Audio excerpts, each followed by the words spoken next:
Nayebisa kabino bakita bamata bagondi. La mouka ne tombera pas.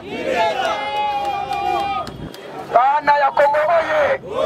Après avoir descendu les évêques de l'SCC et les pères spirituels de la SECO en Angola, na mokolo ya lelo solution mo. Bomba bomba. Nanoba. Nanoba. Napasola. Napanza. Bana Congo oye. Lobi na Angola. Monsieur Tshisekedi accueille kokutana na président ya Union africaine en exercice le président d'Angola João Lourenço. Bana Congo oye. Liboso ya président ya Union africaine Chilombo Ndimidia. Bana Congo oye. Na yango na sengi na population tobete la église catholique maboko makasi. Tobete l'église catholique maboko makasi bisusu. Tobete li SCC maboko makasi. Tobete li SCC maboko makasi. Bana mboka oye. Na beta sikoli solo eleki na Angola. Bomba bomba. Ba pasteur bafingaki abeshole. Lelo bayoki so. Mutu lokola nganga Nzambe Donatien Shole akotikala koyiba eloko ya moto. Me ba pasteur ebele lelo bazokamata na Tshisekedi na SCC na Senko. Na musala malamu bosali lelo tomoni résultat. Bien que kofinga, bien que ba aile tribal, bien que accusation est née. Oyo bandeko ya pouvoir basala kibino mais pour manifester amour et fidélité na bino liboso a peuple ko. Na yango to pesi bino matondi. Musala oyo botika yango te bokenda nango libo. La moka ne tombera pas.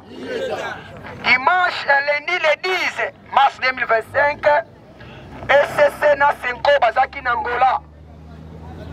Bakendaki komona le président en exercice de l'Union africaine, actuellement président de l'Angola, pour na koyebisa ye à s'impliquer dans likambo ya pacte social pour la paix, pour na troubler véritable cohésion nation. Bomba bomba. Ayokote bomba bomba. Tango banganga Nzambe bakomi na Angola, le président de l'Union africaine ayambi bango na esengonyo. Basololi na maloba ya nganga Nzambe Monseigneur Donatien Shole oyo na kopesa mbote na musika alakisi penake ya solo Congo eza na sécurité ma asengi na président ya Union africaine le président João Lourenço a s'appliquer rapidement pour na retrouver solution. Yami Balé comme président Union africaine azwa pe responsabilité na ye na kati ya makambo oyo pour que peuple na biso amona kimia. Naloba tango basololi esili bakangi bafoto de souvenir basango bakamati avion baye kozonga na kati ya mboka na ba. Le même jour ya lundi monsieur Tshisekedi téléphone sonné bana Congo oye ayambi appel ya président Union africaine alobi na ye oza obligé okoma que nzoto eza maladi mais tokoforce kaka na mokolo ya lobi monsieur Chilombo akamati avion na Angola akei komona président ya Union africaine oyo azali médiateur ya accord ya Luanda na Nairobi.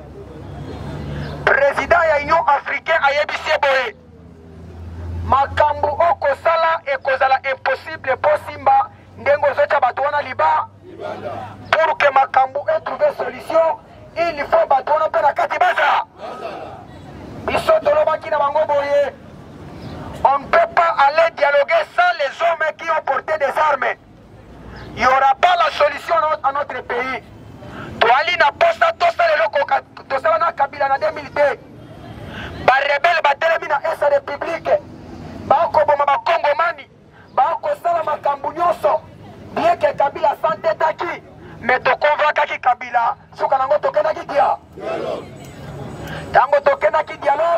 J'espère à ce temps-là, il y avait plusieurs armées rebelles dans la République Nabiso, à qui je vais compter même les noms.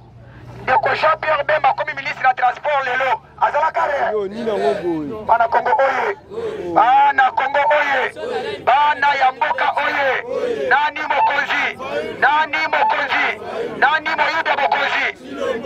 moyibi ya mokonzi voilà na yango Jean-Pierre Bemba oya comme ministre lelo azala kare Olivier Kamitatu oya azali accompagné à Moïse Katumbi azala kare Mbosia na Musi oyo azali lelo rapproche Tshisekedi azala kare Alexis Tambo Mwamba oyo azalaka ancien président ya Sénat azala kare Monsieur Denis Sanga oyo azali pe parmi ba leader ya politique ya mboka na biso azala kare Lambert Mende Omalanga akomaka ministre porte-parole au gouvernement azala kare Olenga Nkoi azala kare Azeras Ruberwa azala kare ba rebelle na esa république bazala kare be metango toke dialogue rébellion nyonso abu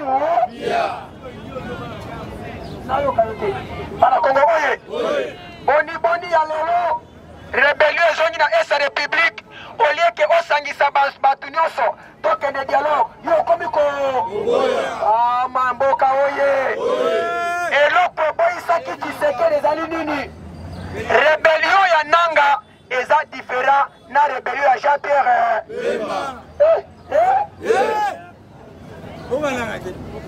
rébellion ya Willy Ngoma ezalaki différent na rébellion ya Zeresro bomba rébellion na bango ezalaki déjà fondé avant Kabila azwa pouvoir mais oya lelo ya ndeko Corneille Nanga eya kosala makaka ntango Tshisekedi aza prêt epuis bato basali ya rébellion baza bato libanda te bawuti na kati ya pouvoir bango nyonso na tise naloba te yali lokola papa abobi biso na ndako mwana moko akomi kuluna seke eza leloko moko te ezosimba na kati ya famille yango etindi akoma ku naloba te eloko ya mibale ndeko nde naza boye mutu eza naoyoka mutu lokola eloko eza te na kati naosala forte fièvre donc so na teri boye kaka naza mwa mobali nde na boye na mutu na nga naoyoka netiki na kati kuna eloko eza te bana mboka oye bana ya mboka oye alors ya mibale eloko ezoyokisa Tshisekedi soni aboya bato wana baya na dialogue parce que eza mbala liboso banda mokili ebanda banda nzambe ya likolo akela mokili eza mbala liboso président ya CENI ya commission électorale nationale indépendante a proclamé au président simananga akomire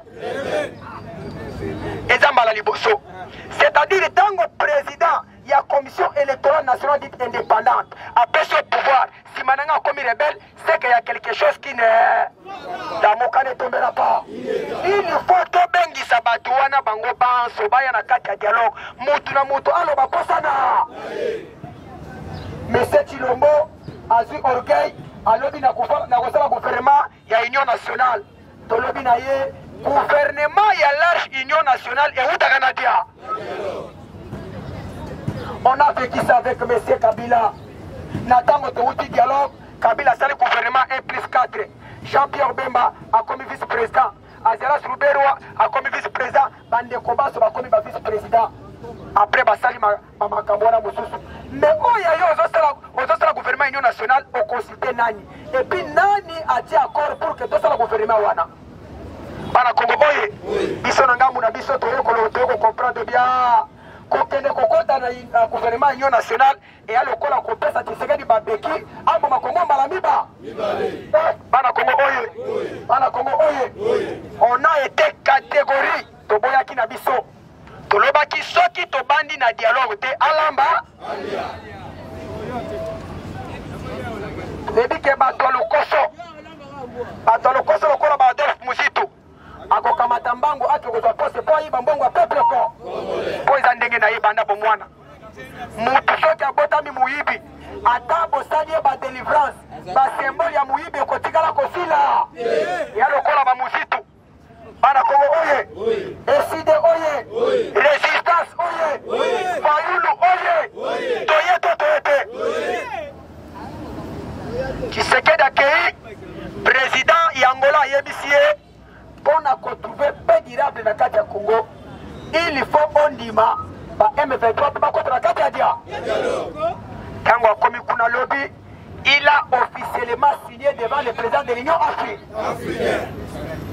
Lelo ndenge tozali awa, je vous confirme que non, Tshisekedi a accepté de négocier avec les M23. Dans quelques jours, bazokuta na Angola. Bomba bomba. Dans quelques jours, bazokuta na Angola, babanda déjà ba négociation directe. C'est-à-dire na Angola, devant le président João Lourenço.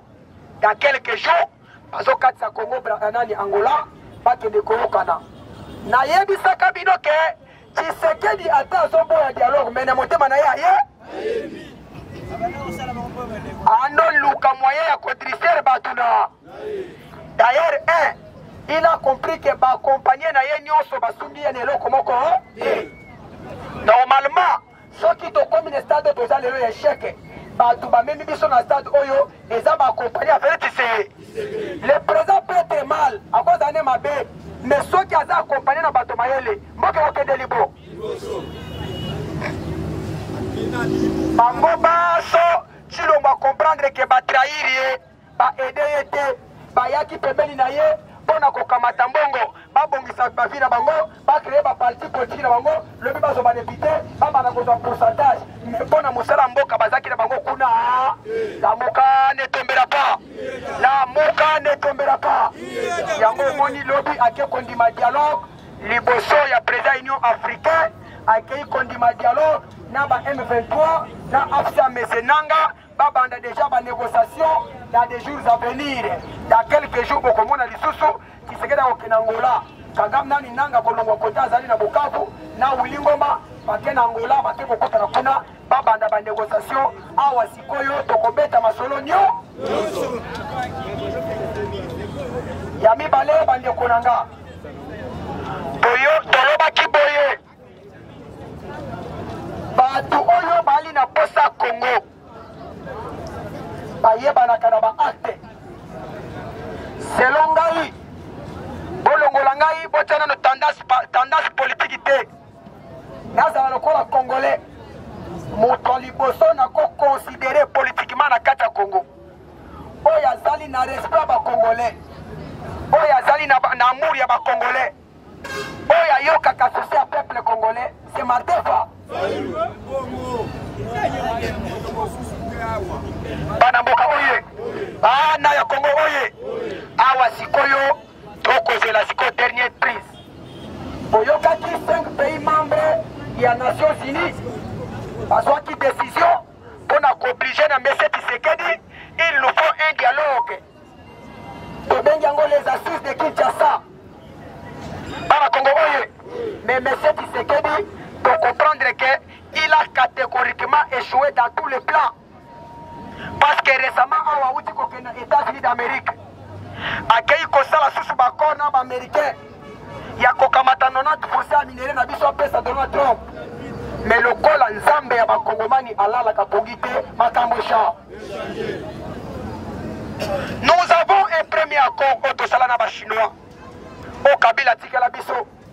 Aloba na biso, Tosala accord ya 30 ans na chinois. Accord wana pena no tikala kosila te. Kisikela kesela biso accord ya liba. Ezali soni. Information ya misatu. Boyebi malamu ke mukolo asima ya lobi. Ezalaki interpellation. Il y a 3 reprochés à M. Kabila. Il s'agit du vice-président de PPRD, l'honorable Obé Minaku, et qui présence du secrétaire permanent de PPRD, Ramazani Shadari, et présence du secrétaire permanent adjoint à PPRD, Ferdinand Kambere. Bazalaki liboso parquet militaire, bakendaki pona conditionner bango. Tango bakomi kuna, procureur alingi akbotola bango ba téléphone. Alobi batika ba téléphone na bango, batika ko monorotini yango. Après 2 ou 3 jours, bakozongisela bango ba téléphone. wana bango misato baboyaki alobi soki bozana posa ya komonotinge ba telefone na biso il faut ezala na présence na biso moko bakolo te telefone soki botali yango après bokosongisela biso mais soki ya kotika après 2 ou 3 jours toyo kozwa wana ekosimba basali 7 heures du temps ya audition mpona koyoka bango na 20 heures na 19 heures ya butu tomoni mbala moko balibere bango bazongi na bandako na bango mission bazalaki nango bazoluka koarete Kabila me nakolinga koloba eloko moko boye bana Kongo oye bien je reconnais que y a une loi oyo protégeaka bancien chef de l'état na bancien premier ministre mais etikala koempêche te que soki ancien président de la république akose acte oyo ezali infraction baboya kokanga jamais. Si aujourd'hui Kabila à cause des infractions il sera officiellement arrêté comme dit la loi. Permettez-moi de vous dire, si aujourd'hui Matata Pogno a sali infraction, bakokangaye, ceux qui le sami badi banga Brino Chibala Muzitu, va commettre infraction, la loi ezali na permission ya ko arrêter ba. Mais je demande à M. Tshisekedi, je demande à tout ce qui gère la justice de notre pays. Si vous constatez que réellement Kabila a commis des infractions, la loi est libre. Kabila cause la protéger n'a pas acte à commettre un président. Mais selon l'accusation de Tshisekedi, Toyoki a dit que non, c'est Kabila qui est le commanditaire des armes. Si vous avez des preuves tangibles, interpellez M. Kabila, auditionnez, s'il a commis réellement des infractions, à quoi t'as pris? Qu'est-ce de chercher des zizani? J'ai bien entendu de nous dire que non, Oya Kokanga, Nanga, Ati Apesa 5 millions de dollars, papa. Maloba, Oya Tatane Paloba Kaya.